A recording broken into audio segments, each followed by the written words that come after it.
Good afternoon, my dearest viewer.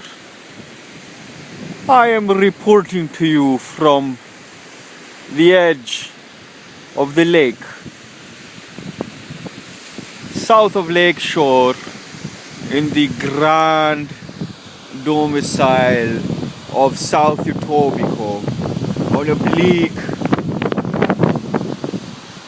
some might even say turgid, although I'm not sure that's the correct word, December afternoon.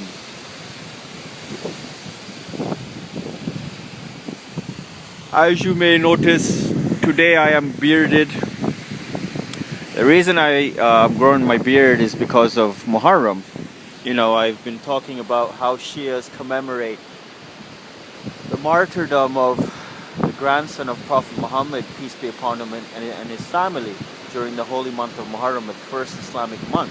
It's actually a month of mourning and a month of commemorating, you know, truth and justice over oppression and tyranny. So, you know, today 145 school kids and teachers blown up in Pakistan and shot down, 30 school children on a bus in Yemen killed, and that's anti-Islam. That's not really Islam. And the real Islam is sacrifice and life, whether it's Muslim or Christian or whomever. And the Quran says quite explicitly that believers, as in Muslims I guess, as well as Jews and Christians and Sabians, whoever believes and does good will be rewarded by God and will be rewarded with heaven, will go to heaven. And so today, in terms of proving the existence of God, I wanted to discuss one of those inner proofs, once again, the strongest proofs for the existence of God reside within us. So someone might say, well, you're a Muslim, so do you believe then that all non-Muslims are going to go to hell? Or like with most religions, if you don't believe what we believe, specifically with the right wording and everything, our God and the way we call him and the way we worship him and what we say, then you're going to go to hell and all this kind of stuff. My whole thing is that this stuff all resides on the inside. A person may or may not talk about the existence of God and may refute that there is a greater intelligence behind everything. However, very few, if any, people or person is going to refute things like justice and honesty and that core internal sense of goodness that we can either ascribe to and enact in our lives or choose to ignore. So you know that shafting the next guy or being jealous or envious and all this kind of stuff is bad, and yet you still do that despite the fact that you know this as a de facto truth. It's something that's beyond argument. It reminds me of a saying of our sixth Imam, peace be upon him, the great grandson of Prophet Muhammad, peace be upon him, and his family. He said, "Oh God, why should I have to prove your existence when there was never a time that you did not exist?" A person who's interested in proving God's existence should just think about himself. You know, where did he come from? You know, did he create himself? Is he in control of himself? And at the very least, adopt a mode of humility in the face of this great everything that's out there, that apparently just is, according to some people. It just is. And, you know, the laws of the universe notwithstanding. In any case, as there are laws governing externalities and the external world, there's similarly laws that guide our internal lives. And that's what I wanted to talk about today. Stories. The story of your life. The stories that have come to us throughout history. You know that people are wired to be receptive to stories. You know, I taught Sunday school kids in Calgary and Vancouver, grade 1 and grade 2, a couple of years. I had the privilege and honor and blessing of teaching some of those kids and filling their minds with all kinds of conditioning and brainwashing about fire and hell and all this kind of stuff, as you say. You know, Richard-Dawkins will go in front of an audience and he'll put on a slide of people getting tortured in hell. And he'll say something like, you know, is this something to teach kids? It's a very interesting approach, and it's an interesting point, but it never scared the bejesus out of me as a kid. And I took it all very well in the sense of there is a God and there's a heaven and a hell. I do good. The extent to which God is great is the extent to which his reward is great, and the extent to which his punishment is great, which is why it's so horrible. In any case, different story whatsoever. But when you look back on your life, dear viewer, don't you get a sense of how things are tied together? And that's the kind of thing I'm referring to. When you look at stories and movies and books, you know that the bad guy is going to get his comeuppance and that goodness prevails. And then you get into things like these mysterious quasi-spiritual universal laws. Like everyone knows that what goes around comes around, for example. You might call it karma, you might call it Inna Allaha Sari'ul Hisab, that God is the quickest to bring to people to account. Honesty is the best policy. You know, a stitch in time saves 9, and things of this nature. What are all these laws and rules predicated on? And why is it that, you know, there are stories? Everything is a story. Everything in human life is a story. So I'd be teaching these kids and they'd be fighting and throwing things and all this kind of stuff. And the way to get them to shut up, I mean, you can take the hard line and start shouting at them, or you can simply start telling them a story. So I'd start drawing pictures on the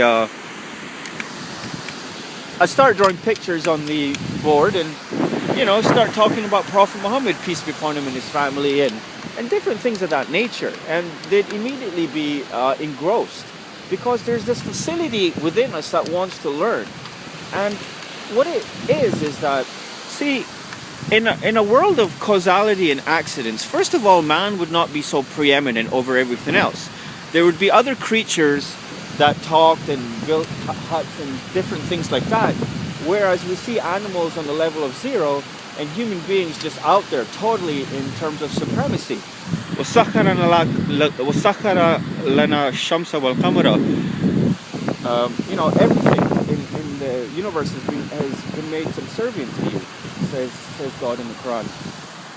So you see rivers and trees and nature and geese and all these kinds of things, and the day and the night, it all is serving us. Now on the one hand, you might say, well, we've just evolved to adapt to our environment and nonsense, and I won't go there, but what I'm trying to say is this.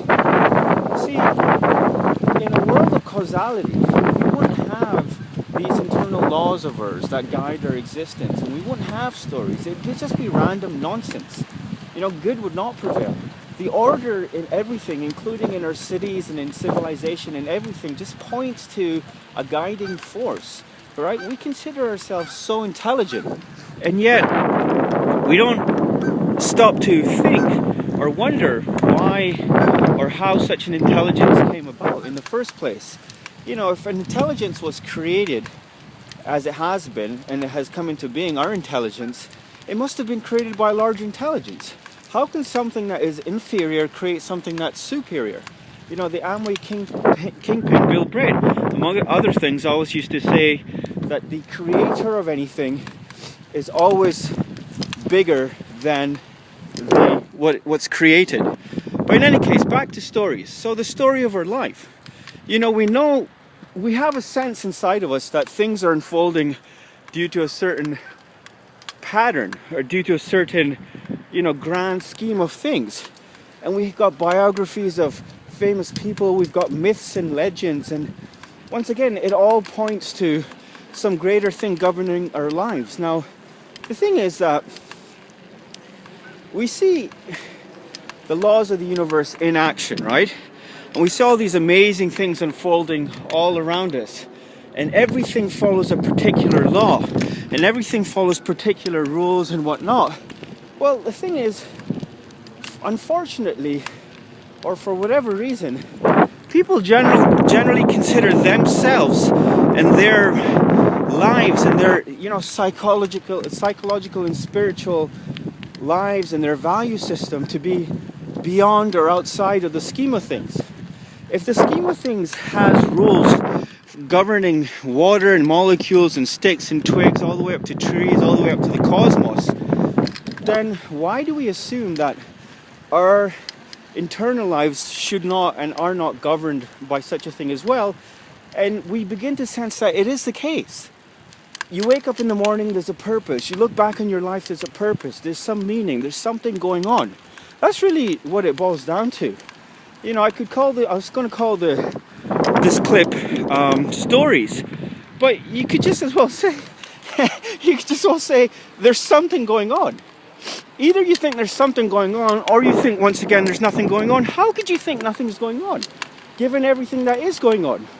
You know what I mean? So people who do antisocial and destructive things, and people who are rude and banal and all this kind of stuff, they know it's not correct. Not correct from what perspective? I'm simply talking about the perspective of it doesn't feel right. It doesn't feel good. It doesn't feel natural. So there you go. In terms of proof for the existence of God, dear viewer, I don't know how compelling that was, but I hope you got a sense of what I'm trying to say. Once again, there's greater meaning in our human lives than beyond than simple appearances, right? And that greater meaning points to a greater purpose and a greater intelligence. You know, Allah subhanahu wa ta'ala Azza wa Jal says in the Quran, وَإِلَى اللَّهِ تُرْجَعُ الْأُمُورِ, that all affairs, all events, all situations and circumstances, and the end result of all affairs is that they revert back to God.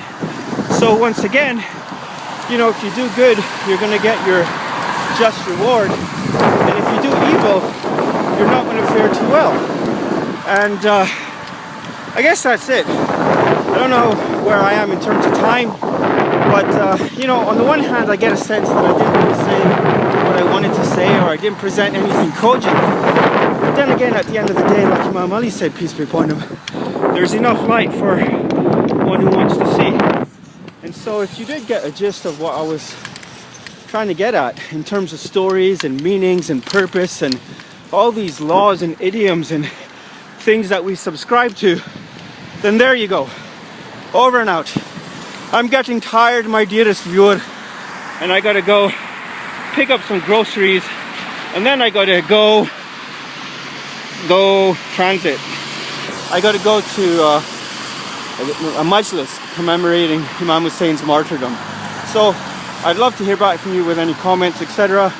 And until next time, greetings, and I bid ye farewell.